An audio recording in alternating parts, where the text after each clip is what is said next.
No episódio de hoje eu vou compartilhar com vocês como foi a minha infância sem mamãe. Para você que está chegando agora, meu nome é Jesuíta, pode entrar, sinta-se em casa, seja muito bem-vindo. Racionalmente eu não sentia falta de uma mãe, mas em determinadas situações ficava evidente que me fazia falta não ter uma mãe. Porque assim, meu pai foi um pai maravilhoso. Meu pai não foi perfeito, mas dentro das limitações dele, meu pai foi um pai maravilhoso. Meu pai não tinha aquele cuidado maternal que eu imagino que as mães têm. Então, assim, ele não tinha aquele trato maternal, aquele cuidado com os filhos, com aquele jeitinho feminino. Isso ele não tinha. Eu nunca tive boneca, nunca tive ursinho de pelúcia. Eu brincava bastante, mas eu brincava muito, mas eu brincava com as brincadeiras de criança, de correr na rua, de fazer brincadeira em grupo. Isso eu brincava bastante, mas brincadeira para eu pegar em casa uma boneca e brincar, ou brincar com meu ursinho, eu não brincava, porque eu não tinha, nunca tive, meu pai nunca comprou para mim. Eu brincava às vezes com boneca e com ursinho da minha prima, eu ia para casa da minha prima e brincava com ela. Ela tinha, assim, a casa dela parecia Disneylândia, ela tinha várias bonecas, ela tinha bonecas de vários tamanhos, ela tinha bonecas enormes, e eu ficava meio que, assim, babando com aquilo tudo que ela tinha, mas eu não tinha, meu pai não comprava pra mim. Pra não dizer que meu pai nunca comprou um brinquedo pra mim, no meu aniversário, não foi uma comemoração do meu aniversário, mas assim, no dia do meu aniversário, meu pai me deu um fogãozinho de ferro.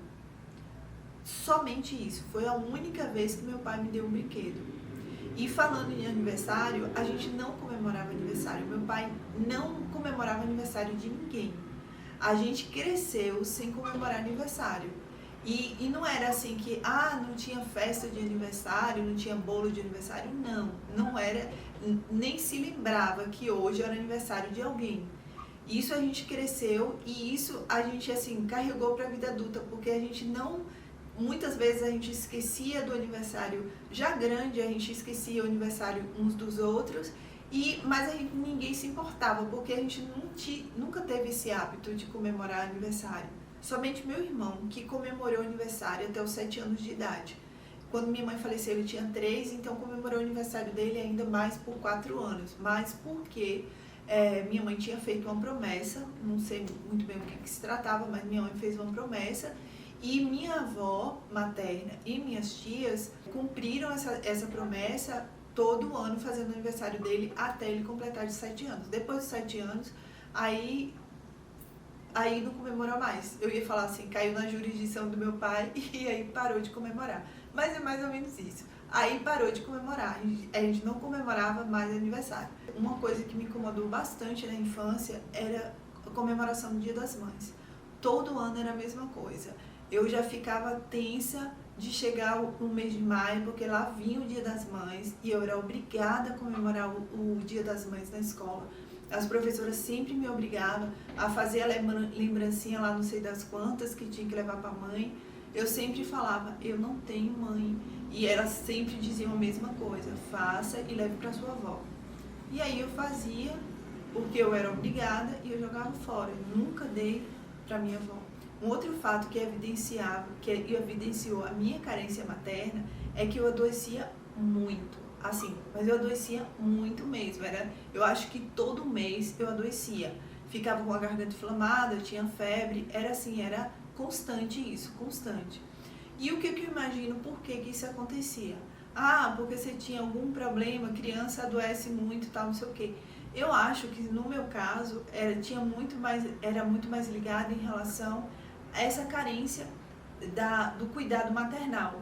Meu pai não tinha aquele cuidado maternal, meu pai não era carinhoso.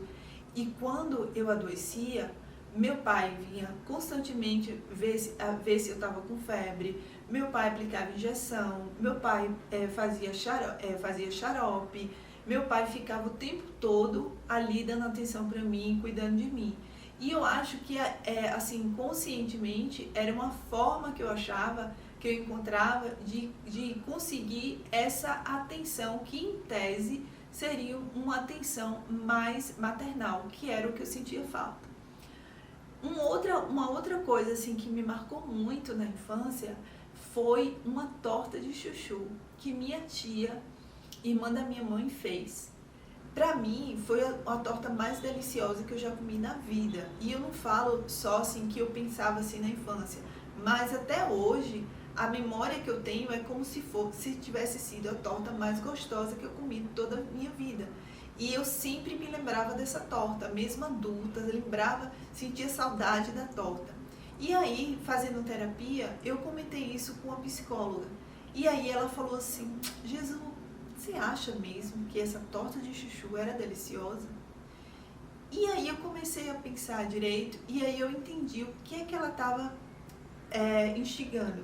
O prazer que eu senti em relação àquela torta não foi propriamente em relação à torta. Provavelmente a torta era muito boa, mas para eu sentir tanta saudade dessa torta, para ter me marcado tanto, o que eu imagino, e ela concordou comigo, que era como se fosse assim, a questão não foi a torta em si, mas foi a atitude em fazer aquela torta. Porque quem geralmente tem esse cuidado de fazer uma comida para as crianças da casa, para os filhos, sei lá, geralmente é a mãe. Então minha tia teve esse cuidado de fazer uma torta pra gente. E foi uma torta que marcou. E eu te digo, não só foi a mim, minhas irmãs também. A gente cresceu todas sentindo saudade da torta de chuchu. Foi como se fosse um cuidado maternal, porque naquele momento a gente estava tão carente, sentindo tanta necessidade de um cuidado maternal, que quando minha tia fez essa torta, teve essa atitude de fazer essa torta é como se tivesse esquentado o nosso coração, entendeu? Tivesse afagado o nosso coração, assim. Foi essa sensação que foi da forma que a gente recebeu essa atitude da minha tia de fazer essa torta de chuchu. O que eu aprendo com tudo isso? Eu aprendo duas coisas. Uma, que você forçar uma criança a comemorar uma data que é dolorosa para ela é muito mais do que simplesmente uma falta de cuidado pedagógico. Chega a ser desumano. E a outra coisa que eu aprendo é que às vezes a criança adoece com muita frequência, com bastante frequência, e às vezes não é uma questão física, às vezes é emocional. Pode ser que ela não tenha perdido nem pai nem mãe, que ela tem uma mãe, mas será que essa mãe não está faltando um cuidadozinho a mais? Será que a essa mãe não está faltando uma atençãozinha a mais? Será que se essa mãe tiver mais presente na vida da criança, será que isso não vai dar um resultado melhor em relação à saúde dela? E aí, para terminar, você pode perguntar: e aí, jesuíta, onde é que Deus estava nessa história toda?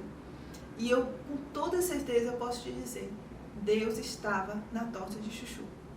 Eu não tenho a menor dúvida que Deus usou minha tia naquele tempo para afagar nosso coração, para suprir, mesmo que momentaneamente, a carência que a gente estava sentindo. Mas muitas vezes Deus se revela nas coisas simples. É totalmente incomum alguém fazer uma torta de chuchu para crianças.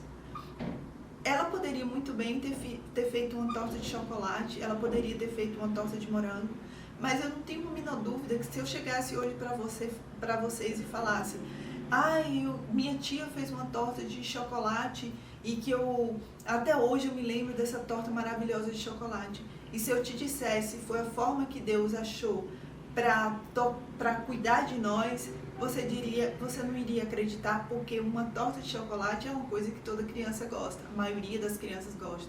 Deus usou uma coisa completamente incomum para se revelar. E eu posso te dizer com absoluta certeza, Deus estava na torta de chuchu. Deus usou minha tia para cuidar de nós, para dar aquele afago maternal naquele momento que a gente precisava tanto. E é isso. Um cheiro para todos vocês e até o próximo episódio.